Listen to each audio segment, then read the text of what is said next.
రెడ్డి గారు ఆనాటి ఉమ్మడి రాష్ట్రానికి ముఖ్యమంత్రిగా పనిచేశారు. ముఖ్యమంత్రులు చాలామంది వస్తూ ఉంటారు, పోతూ ఉంటారు.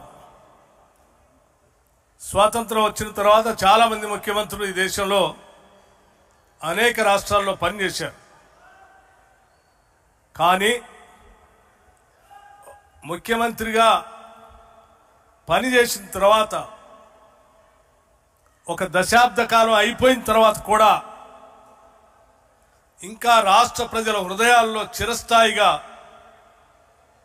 కనపడేటువంటి ఏకైక ఆనాటి ముఖ్యమంత్రి ఎవరంటే డాక్టర్ వైఎస్ రాజశేఖర రెడ్డి గారు. పాలన అంటే, పాలకుడు అంటే ఎలా ఉండాలో ప్రజాస్వామ్య దేశంలో చేసి చూపించారు డాక్టర్ వైఎస్ రాజశేఖర రెడ్డి గారు. ఒక పక్కన అభివృద్ధిని, ఇంకో పక్కన సంక్షేమాన్ని, రెంటిని రెండు కళ్ళలాగా సైమల్టేనియస్గా ప్లాన్ చేసుకుంటూ రాష్ట్రంలో ఈ దేశంతో పోటీ పడేటట్టుగా అభివృద్ధిలో రాష్ట్రాన్ని ఉంచారు. ఈ రాష్ట్రంలో ఆంధ్రప్రదేశ్లో పుట్టడం మా అదృష్టం అని భావించేటట్టుగా పేద మధ్యతరగతి కుటుంబాలందరికీ సంక్షేమ కార్యక్రమాలని అందించారు. ఏ ఒక్క పేదవాళ్ళు కూడా అనారోగ్యానికి గురైతే నేను వైద్యం చేపించుకోలేకపోతా ఉన్నాను, చేపిద్దామంటే డబ్బులు లేవు, నా కళ్ళ ముందే చనిపోతున్నాడు అని బాధపడేటువంటి వాళ్ళు తరతరాలుగా ఉన్నటువంటి ఈ రాష్ట్రంలో ఇక మీరు బాధపడాల్సిన అవసరం లేదు, నేనున్నాను అని చెప్పి రాజీవ్ ఆరోగ్యశ్రీ కార్యక్రమాన్ని తీసుకొచ్చి ఈరోజు రాష్ట్రంలోనే కాదు దేశంలో కూడా అన్ని ప్రభుత్వాలు ఆ రకంగా నడిచేటట్టుగా చేసిన గొప్ప నాయకుడు డాక్టర్ వైఎస్ రాజశేఖర రెడ్డి గారు. ఈరోజు దేశంలో రైతుల గురించి చాలామంది మాట్లాడుతూ ఉన్నారు. కానీ మొట్టమొదటిసారి ఈ దేశంలో రైతుల బాధలు తెలుసుకున్న తర్వాత, ప్రత్యక్షంగా వారు పాదయాత్రలో చూసిన తర్వాత ఉచిత కరెంటు ఇవ్వాలని ఈ దేశంలో ఏ నాయకుడు ఒప్పుకోలేదు, ఏ ముఖ్యమంత్రి కూడా ఒప్పుకోలేదు. కానీ అందరినీ ఒప్పించి ఉచిత కరెంటు రైతులకు ఇస్తేనే వ్యవసాయ పరంగా అభివృద్ధి చెందుతే కాదు, రైతులు ఆత్మహత్యలు చేసుకోకుండా నిలబడగలుగుతారు, నేను చేయగలుగుతాను అని చెప్పి అందరిని ఒప్పించి మేనిఫెస్టోలో పెట్టి ముఖ్యమంత్రి కాగానే తొలి సంతకం పెట్టి దేశానికి ఆదర్శంగా నిలిచినటువంటి ఒక గొప్ప దార్శనికుడు డాక్టర్ వైఎస్ రాజశేఖర రెడ్డి గారు.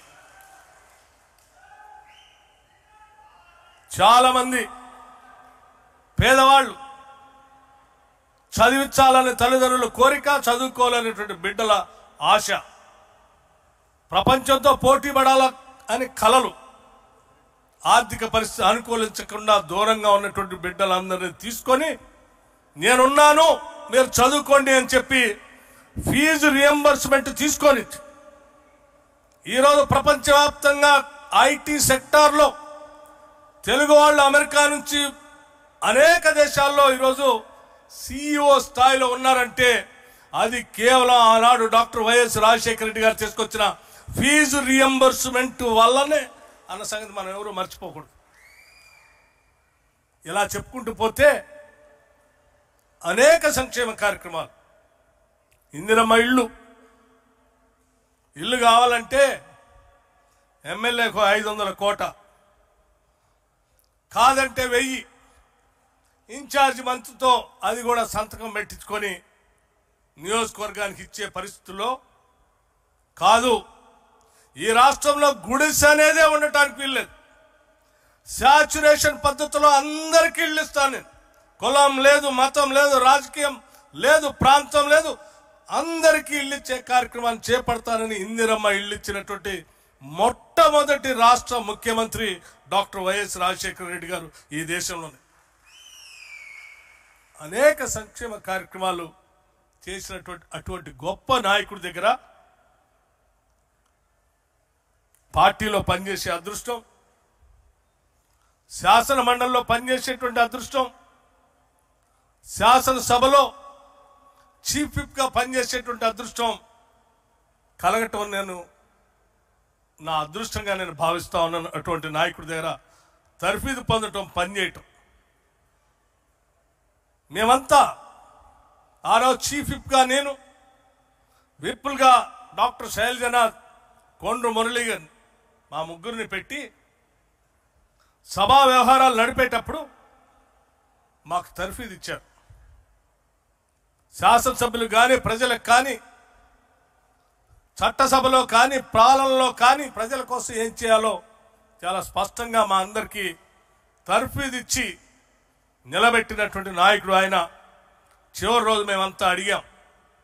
శాసనసభ అయిపోయింది, చిట్ట చివరి రోజు తెల్లారే రచ్చబండ కార్యక్రమాన్ని ప్రకటించారు. వారిని ప్రత్యేకంగా కలిసి అడిగాం, సార్ ఒక్కరోజు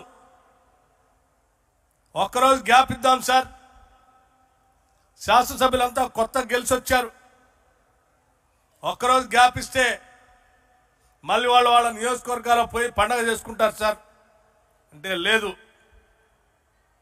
ప్రజలు ఎంతో నమ్మకంతో మనల్ని గెలిపించారు, ఒక్క నిమిషం కూడా వృధా చేయడానికి వీల్లేదు, తెల్లారే రచ్చబండ కొనసాగాల్సిందే అని చెప్పి బయలుదేరి మనందరి నుంచి కనపడినంత దూరానికి వెళ్ళిపోయారు. కానీ ఆయన గుర్తులు కానీ, ఆయన చెప్పినటువంటి మాటలు కానీ, ఆయన పాలనలో వేసినటువంటి బీజాలు కానీ ఈరోజు ఈ రాష్ట్రాలనే కాదు దేశానికి కూడా ఆదర్శప్రాయంగా ఉన్నాయన్న సంగతి 10 సంవత్సరాల తర్వాత కూడా మనం అందరం ఇక్కడ నిలబడి వారిని స్మరించుకోవటమే కాదు, ఆనాటి పాలనలో ఉన్నటువంటి అంశాలే ఈరోజు దేశవ్యాప్తంగా అజెండాగా కూడా మారాయి.